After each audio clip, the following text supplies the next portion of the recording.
إنا لله وإنا إليه راجعون إنا لله وإنا إليه راجعون.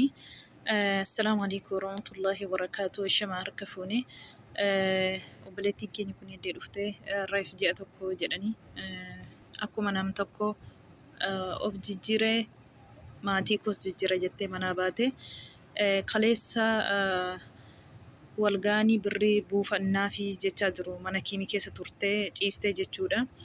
Har'ammoo lubbuun ishee naannoo sa'aatii 9tti bahee jira jedhanii alattuu hiluu baaborii jechaa jiru. Wallaahi akkatti manaa ba'anii malee akkatti galanii rabbuma sanatu beeka.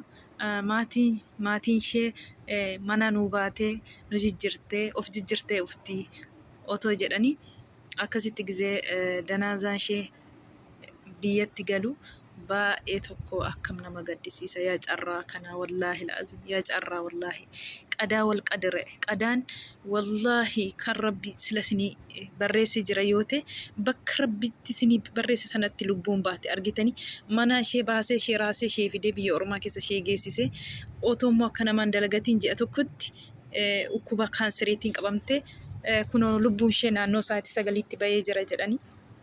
Rabbiin badii ishee hundaa ishee faadhiisu rabbiin qabrii ishee qabrii bal'oo haa godhuu fi maatiin akka nu galtu jedhanii reef dhaga'u maatiin ishee akka nu galtu uummanni akka nu gashu jedhanii kadhataa jiru. Wallaahi baay'ee tokko laphee nama cabsa akkatti ba'anii malee akkatti galanii hin beekanii of jijjira jettee akkuma nam tokko jettee carraan ishee kana ta'u carraa kana hangodhaniin qabanii wallaahi baay'ee tokko nama gaddisiisa. Rabbiin sila murteesse raasee ishee fidee eddeetti rabbiin lubbuun keessa labaatii jedhe manaa ishee fidee biyya ormaa keessatti lubbuu ishee ji'a tokko akka dhuftetti akka ji'a tokko biyyarraa baatee dhuftetti jechuudha.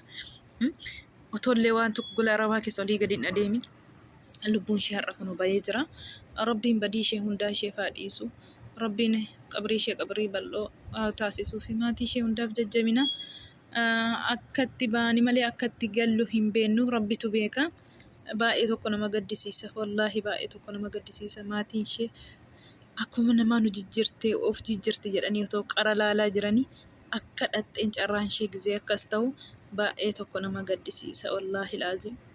Carraa akkasii wayi carraa wallaahi wayi carraa